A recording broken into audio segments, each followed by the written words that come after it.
We're taking a look back at Aleksander Barkov's extension from a few years ago and how impactful it was to the change in the direction of the franchise.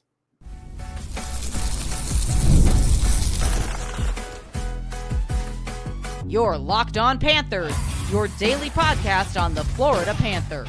Part of the Locked On Podcast Network, your team every day. And welcome into this Wednesday, July 23rd edition of the Locked On Florida Panthers podcast, part of the Locked On Podcast Network, where it's your team every day. Thank you for making the Locked On Florida Panthers podcast your first listen of the day. I'm Armando Velez from the Hockey News. You can follow me on X at MondoMan12. That is Jacob Winans. You can follow him on X at JakeW_8.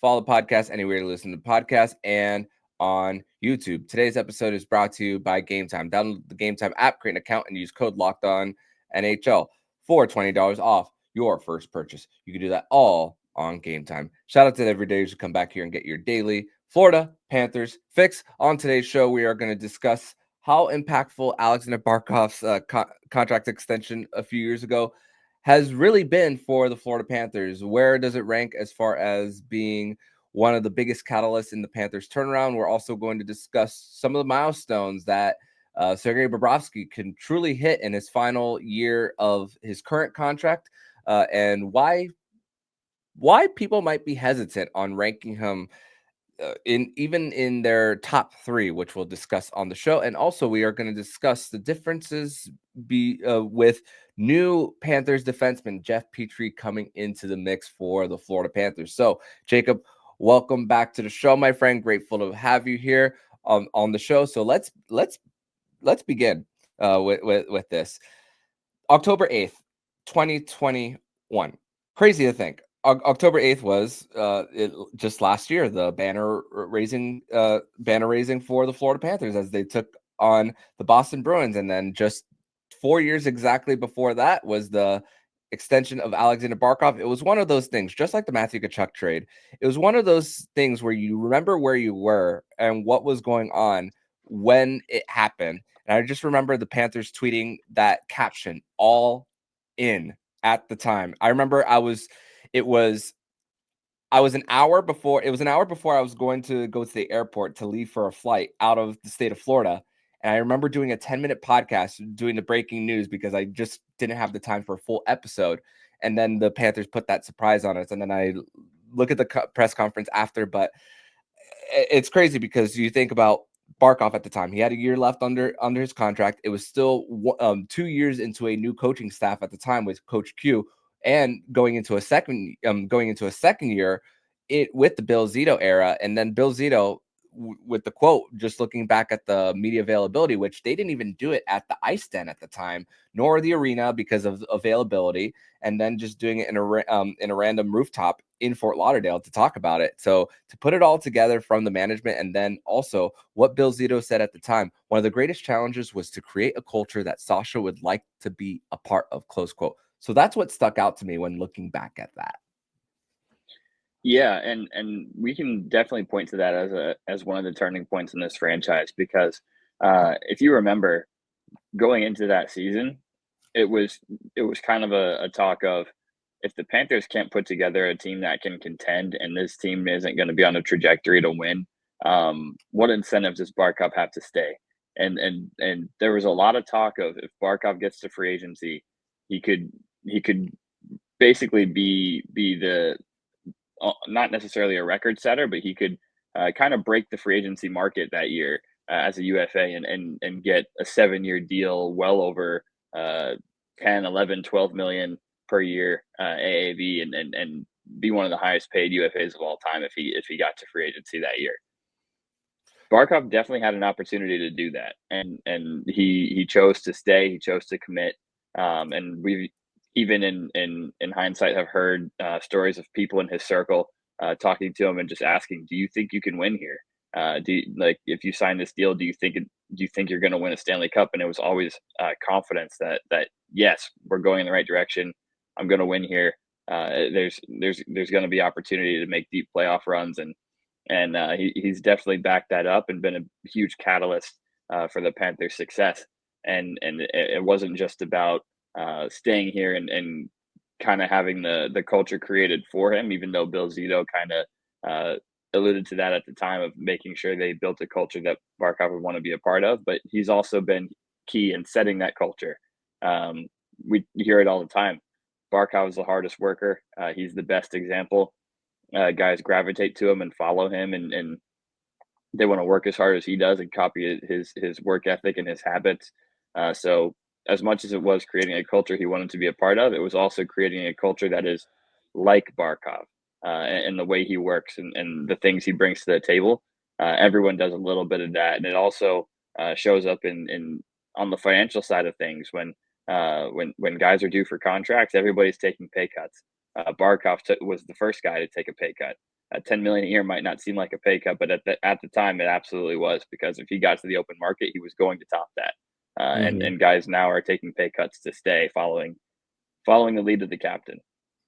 And once again, not Bill Zito, Vinny Viola, the trickle down effect of talking to his management and saying, I am willing to pay a whole bunch of signing bonus money in order to get guys to get their money up front and to be happy here and to also do that. And I'm looking at the top salaries at the time going into 2021. Yeah, Barkov's contract at the time didn't go into play until 2022. But when the Panthers saw, number one, his worth, and also seeing the contracts comparable, as far as I'm talking about total contracts here, not cap hit. So at the time, the top 5 in the league was Sergei Bobrovsky at 5, Artemi Panarin at 4, Connor McDavid at 3, Mitch Marner at 2, Austin Matthews at 1. As far as total salary, those include the signing bonuses.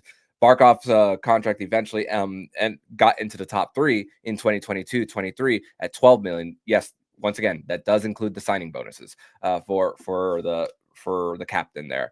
But also the fact that for Aleksander Barkov, like you said, a culture that emulates the guy in Aleksander Barkov, the guy who has the incredible work ethic, the guy that they made the captain back in September of 2018. And once again, we had 3 straight seasons of an $81.5 million total cap for each team, and it only raised $1 million in 23 going into that. So the fact that they saw, okay, Barkov, we see all these other great players around the league doing performing. This guy wants to be here, and he also spoke about the hockey community growing in South Florida. And this is also before the Panthers even won a single playoff series. Remember, they were coming off that season where they challenged the Tampa Bay Lightning. They gave them the biggest challenge in their entire Stanley Cup run in that first round in 6 games, and that was enough to convince the captain that they're on the way up. And now look at us. And I mean, for the audio listeners, Jacob's wearing his championship hat. I'm wearing my championship shirt. And to think that the trajectory and the words from Aleksander Barkov, even to say the hockey community is growing, and this was before Baptist Health Iceplex Open. That was before all the 2 championships, the 3 straight conference finals appearances, the President's Trophy, everything. He saw that vision from then.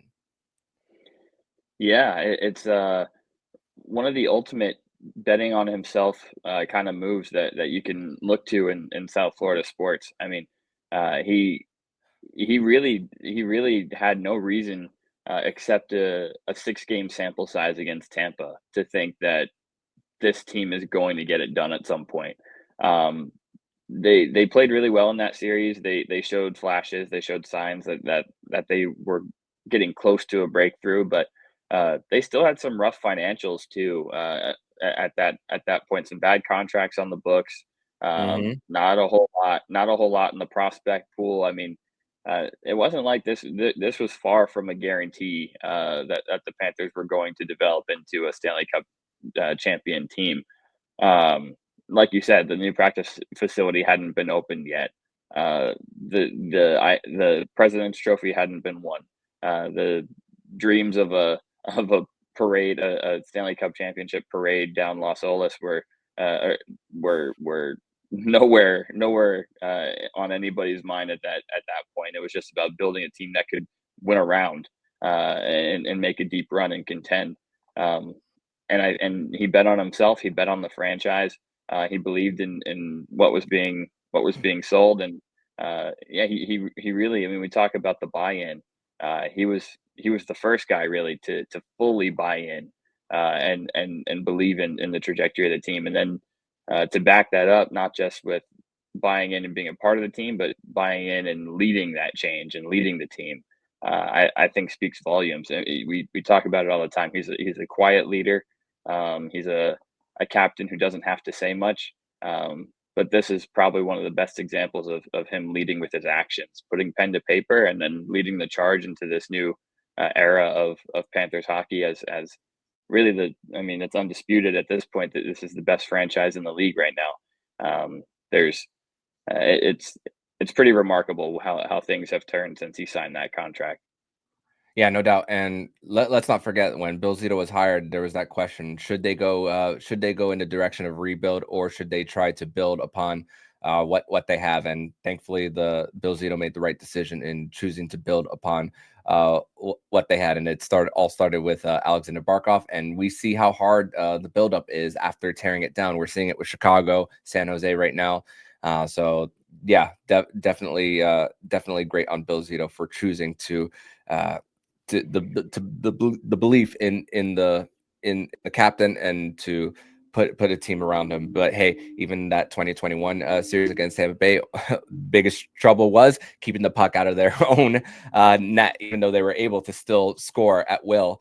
But it's crazy the turnaround and how they won the Stanley Cup by not having the puck get in the back of their net. But we're going to transition over to segment number 2, which, speaking of keeping the pucks out of the net, the Panthers, the Sergei Bobrovsky, he is set to get some major milestones in his career coming next season. But why are people afraid of putting Sergei Bobrovsky even in their top 3 of as far as goalie rankings? We're going to discuss that next here on the Locked On Florida Panthers podcast. Today's episode is brought to you by Game Time. And have you ever decided at the last minute to head to the ball game with friends or family? Maybe it's game day and you suddenly realize that you want to be in the stands. That's exactly where Game Time comes in. It's the easiest way to grab last minute tickets without the stress. With money you can save on tickets, you can splurge on food, drinks, merch, or even a bigger group to come with you. Game Time makes it possible. Game Time makes buying tickets fast and simple. Prices on the app actually drop the closer you get to first pitch. And they've got incredible last-minute deals, clear seat views, and the lowest price guarantee, and takes the worry out of buying. And I've been looking at my fair share of MLB games now that the Marlins are hot right now, and looking at kind of the zone deals, the panoramic views of my seat, and Game Time is the place to go. So take the guesswork out of buying tickets with Game Time. Download the Game Time app, create an account, and use code LOCKEDONNHL for $20 off your first purchase. Terms apply. Again, create an account and redeem code LOCKEDON NHL for $20 off. Download the Game Time app today. Last minute tickets, lowest price, guaranteed.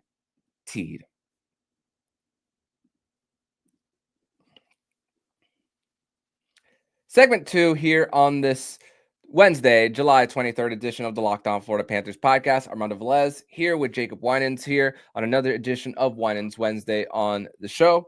So the next topic I want to discuss with you, Jacob, is the fact that there are personal milestones for Sergei Bobrovsky that he is set to hit. Right now, yes, goalie wins. I don't really use that as a measure of individual performance, and because there's so many different variables that goes into winning and losing in the NHL. Same thing with pitcher wins, same thing with QB wins in those other respective leagues. But when you look at just the overall list of goalie wins and just where Sergei Bobrovsky is headed, he is 30 away from getting from 10 to 6. Not a big gap in between that. And number 6 right now is Henrik Lundqvist, which we love hearing on the TNT broadcast. And here's the thing: 3 out of the last 4 seasons for Sergei Bobrovsky, 30 wins or more. The only season where he didn't have the 30 wins, it's crazy because that's where he had the best postseason, funny enough, as individually. So crazy how that works with Sergei Bobrovsky and just the last 4 years of what he's been able to do for the Florida Panthers. And yes, these last two playoff runs, we've seen just once again those highlight worthy saves, like the double save against Tampa Bay in round one, the big save on Logan Stankoven in the Eastern Conference Final with the blocker, and then the year before the big bobbery on Matt Dumba in game two when the game was tied at the time in the second game of that first round series. But just like Paul Maurice and just how game one of 2025-26, he's going to set the most games coached in Florida Panthers history. It's another one of these milestones that each night we're going to get something new as far as milestones for different individual players. But for Sergei Bobrovsky, he is set to get so many different ones on different nights throughout the regular season. And that, for me, for the guy who chose South Florida, just like how Aleksander Barkov chose South Florida again after being drafted, although in Bobrovsky's case, it was a free agent signing. That is something that I'm excited to see how the final results of this current contract are going to be with him, possibly, hopefully, which we expect 55 starts for Sergei Bobrovsky. If you get 30 out of those 55, which is a good chance he does, he could get to that at least to number 6 by season's end. Yeah, the main thing is really health, and he's done a remarkable job of keeping himself healthy and having his body in absolutely tremendous condition. That's the one thing that we can speak to, and I'll knock on wood when I say it, but his entire time as a Panther, he's been incredibly durable, which that was a big concern in the Panthers goaltending before Bobrovsky, was the fact that we had Roberto Luongo, who was just on the tail end of his career and couldn't stay healthy for full seasons. And James Reimer had some inconsistency and some injury issues himself. And they made that signing knowing they needed a true number one who they could rely on to play well, but also to be available. They needed that durability. They needed the availability. And Bob has definitely provided that. But I'd say 30 wins is I think that's probably the expectation this year at a minimum. If he doesn't win 30 games, the Panthers may be in some trouble in the standings. But I think he's got every opportunity to hit that milestone, and his contract is going to go down as one of the most interesting ones in Panthers history, just because of the way it started. It did not look good. If you go back to the first couple of years of his time here, every article talking about the worst contracts in the league, the biggest anchor contracts on every team, what contract was going to end in the ugliest buyout. I mean, Bob was on the top of all of these lists. Everybody was talking about how this was going to be a horrible contract that was going to sink the Panthers and keep them from contending. And it has really become the exact opposite. He's lived up to every single penny of the money that's been given to him. He's earned every bit of that and lived up to that contract to the point where no one can even question the value he's provided on that deal. And he's got 2 Stanley Cups now to show for it. So a certified Hall of Famer, one of the best goalies of all time. Definitely a Panthers legend. I'd be shocked if his number's not hanging from the rafters one day. I mean, he's been that kind of player. Yeah, and highest GAA for him happened to be in the first season. It's gone. It hasn't gone down every season since. There's a little bit of a dip in it, and then a spike back up in 2023, where he was also, like you said, durability has been his strength, with the exception of that season. And then he's been steady. He's held around the 275 during his Florida Panthers tenure. So that's around the sweet spot where you need to win games. And hey, the Panthers also helping him with getting a lot of their blue line help to at least make it easier for him to seat the shots and to at least make saves, freeze the puck, live for another faceoff, get your necessary change. Credit to also the team around him for giving him a chance to make the save. So it's a trickle down effect. But hey, the belief is build build from your goaltender out for that's a belief that a lot of people have when it comes to that. But I'm when it comes to ranks and where he is around the NHL. I did send you a post from Puck Empire about rankings for goaltenders in the NHL. Puck Empire has Sergei Bobrovsky number 1. Talking Hockey has Bob at number 4, and then another one, Kyler Miyamoto, sorry, that which is another hockey page, has Bobrovsky at 11. And I'm not angry about it. I'm not like fuming. I'm not. But at the same time, there's a little point of understanding where, like you said, with the contract, the ups and downs at the very beginning. But I think if you took all the information out of the internet and you did not see 37 years old for Sergei Bobrovsky, I think everybody would be going right to the table and saying, this guy is number 1, because I feel like every single year, and there's a part of me that sometimes wonders, even in the back of my head, when there's going to be a drop off. And I think that's also why people are hesitant to put him in the top 3. I think that's probably the main thing with it is I think everybody wants to kind of be the one to predict his drop off. I think when we talk about these preseason rankings and where we're ranking goalies ahead of the season going in, I think a lot of it is predictive. I think a lot of the times people want to be the one to say, hey, look, I called it before this year. He was going to take a step back.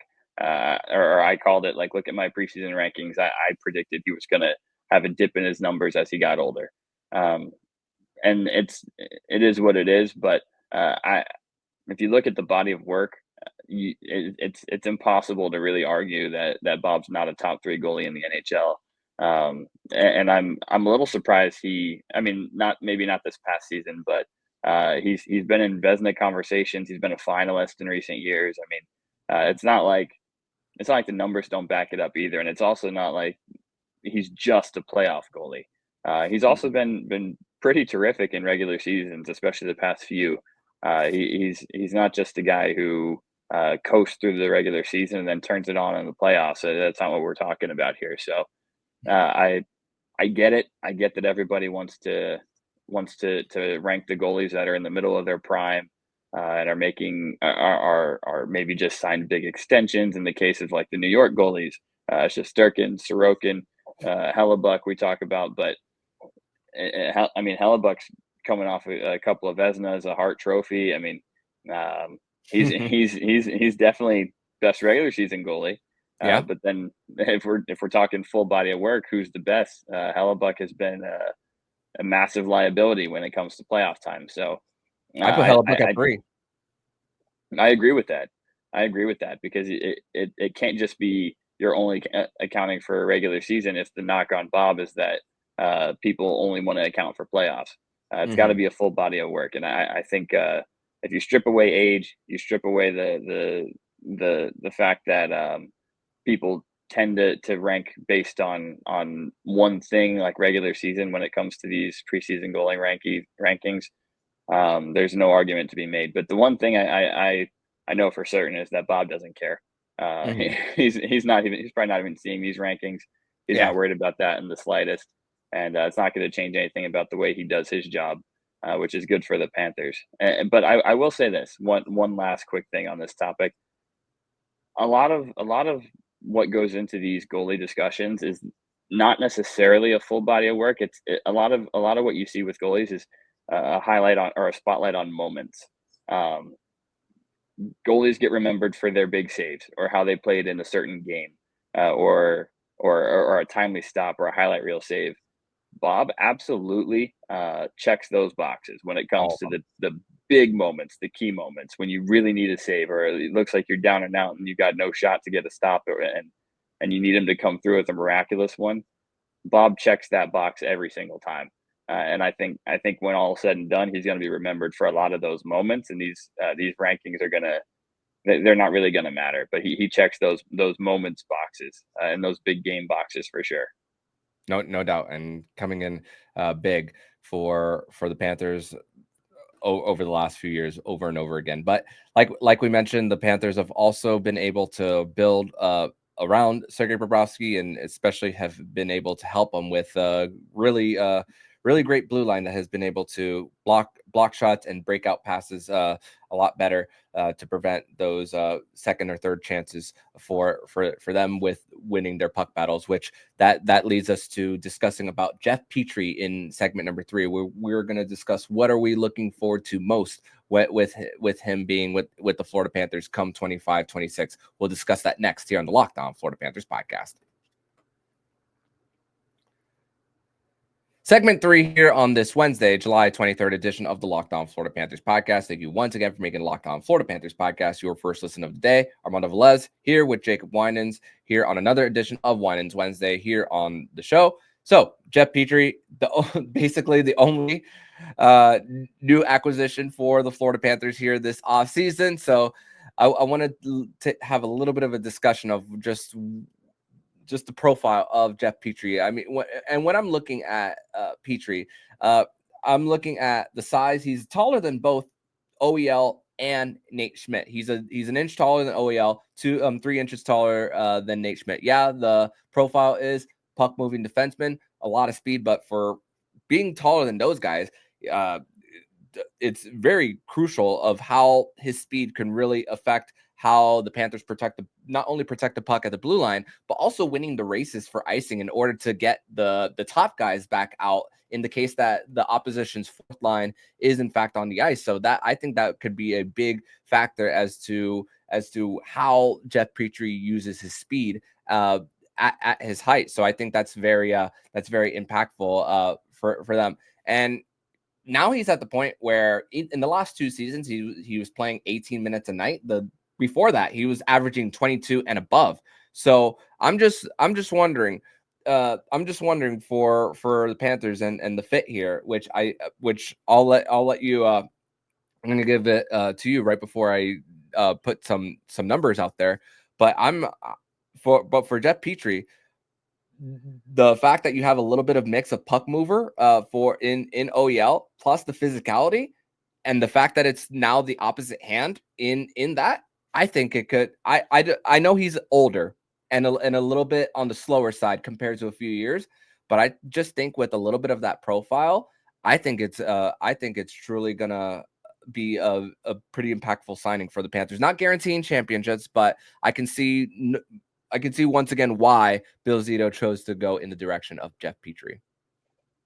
Yeah, there's a couple things about this signing that I really like. One is the fact that Aaron Ekblad is not necessarily the most durable guy. Every year he misses a handful of games, whether it's 10, 15, 20 games for whatever reason. He's almost guaranteed to miss some time. That's just what you get with Aaron Ekblad, and everybody knows that. It's a product of the way he plays the game. He puts his body on the line. He gets banged up. He misses time. You really needed another righty in that defense group. Absolutely needed another righty that was going to be a big necessity, and I think Jeff Petry is a guy who can step in when Aaron Ekblad or Seth Jones on that right side miss any time, whether it's for something minor, a day-to-day type of thing, or if we have the unfortunate reality of a few weeks on the shelf, Petry can step in and play that right side. So that's number one. Number two, like you mentioned, Jeff Petry was not that long ago a true top pair defenseman. He was an absolute top pair defenseman, and at the really for the majority of his career was at worst a second pair defenseman. As guys get older, they don't lose the ability to play at that level. They lose the ability to play at that level for an extended period of time. Mm-hmm. I think you can still get that quality of play from him, just not as much, not as many minutes. So when you put a guy like Jeff Petry on a third pair, you can still get top quality puck moving. You can still get the same kind of top pair or top four talent level. You just can't get it for 25 minutes a night anymore. but you can definitely get that for 15 minutes. You can definitely get that for 18 minutes. It's not like he forgot how to play. He just can't play at that same level of dominance for as long every night, and you're not going to have to ask him to at this point. So I think whether he starts as a 7th D, whether he starts as the starting third pair right shot D man, I think you're gonna get. It's impossible really for you to get less than the value you're paying him, and I'm excited to see what he can bring, because this is another veteran guy, a guy who is looking to revitalize the end of his career and contend, and I think he's a great fit. I really do.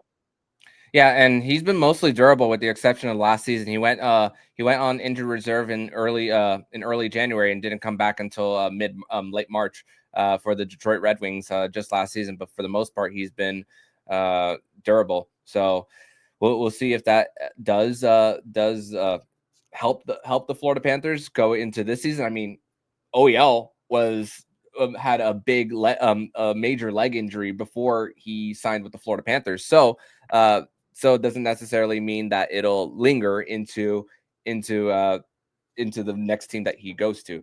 So it's funny because for Jeff Petry, we mentioned the size, how he's a little bigger, but also when it comes to the amount of shot blocking and the amount of hits, he delivers on averages as far as 82 game averages. He's over Nate Schmidt, 130 blocks on an average 82 game season to Nate Schmidt's 104, and then an average 82 game season for Jeff Petry in his career. Yeah, the averages might not tell the whole story for age 37, but for his career, 170 hits for an 82 game average to Nate Schmidt's 58 as well. So with the size and the fact that like you mentioned, 18 minutes and what he could provide in those little bit of time, it could once again help the shot suppression and winning those board battles. And also the fact is, the Panthers style of play is not breaking out the puck on your own, but getting that one touch, one pass breakout as well to get it to the forwards and then dump it, go for their dump and chase. Yeah, it fits the style well, because he's not going to be asked to do more than he's able to do. The system is really, really simple on the D and really on the forwards too. It's such a straight line. Get the puck up quickly and get the dump in. And if you don't have a way to carry it in, they're very comfortable just dumping it in and going to retrieve it and playing with the hard forecheck. And that style's not for everybody. Matvey Michkov, if you're listening, but that's the style the Panthers play, and it's simple on the D, because your responsibility is it's already known going into every game, and you're not really going to change that style for anybody. It's retrieve puck, pass the puck up quickly to a forward, and then support on the dump in. Don't get burned on a breakout pass the other way if you don't retrieve the puck. It's very very simple, and I think for guys who are coming to the Panthers that are near the tail end of their careers, or guys who are looking to revitalize their careers, having the most simplified, I won't say dumbed down, because it's not a dumbed down system, but the most simplified, easy straight line type of play that you could possibly get is the easiest way to bring out the best in some of the guys who have maybe lost their game a little bit, or have been asked to do things that they're not really comfortable, that don't really fit their game well. And I think he's going to be a great addition, because he can absolutely do what he's being asked to do here. And I think it's also another trend towards the size on the back end and the length that the Panthers are playing with right now. Their defense core looks pretty scary and intimidating. And I think when you go back, we talked about that year, the Panthers took Tampa to 6. One thing we learned in that series was that size on defense and length on defense, it means a whole lot. Panthers kind of got bullied in that series, and ever since then, it's been about, we got to get bigger, we got to get longer, we got to get stronger on the back end. And now you got Ekblad, Mikkola, Jones, Petry. I mean, these are tall guys that can move, long reach for all of them, and the physicality is there. So it's a new identity on the Panthers blue line, and it's one of it's some pretty big dudes back there. Yeah, I remember in 2021, the pair to end that series was Anton Stroman and Mackenzie Weegar, and Gustav Forsling playing on that second pair. So the Panthers have come a long way since, because of at the time Aaron Ekblad being shelved for the rest of the season. Keith Yandel was running the power play. I mean, and getting scratched and getting scratched on and off from in the playoffs there. So long time ago it feels, and the Panthers have truly turned it around since. And hey, you're getting these veterans who want to come down here and play. And Jeff Petry is another one of those who, like we mentioned a few weeks ago when discussing his media availability, if the Panthers three-peat, we know who will get the cup first, for no doubt. But Jacob, I want to thank you so much for joining me on today's edition of the Locked On Florida Panthers podcast. If you guys want to follow Jacob online, you can follow him on X at JakeW_8. Jacob will be back here next week as we will discuss more and everything in the world of the Florida Panthers. So, Jacob, thank you so much, my friend, and I will see you next week. Thanks for having me. And if you like what you're hearing, please subscribe to the podcast to be notified every single time the Locked On Florida Panthers podcast jumps into your podcast feed. Don't forget to also subscribe to the other shows on the Locked On NHL Network, including Locked On NHL, Locked On Fantasy Hockey, Flip Livingstone and Steel Roden, and Locked On NHL Prospects. Thank you once again for making the Locked On Florida Panthers podcast your first listen of the day. So I'm Armando Velez with Jacob Winans, and you've been listening to Locked On Florida Panthers podcast, part of Locked On Podcast Network, where it's your team every day.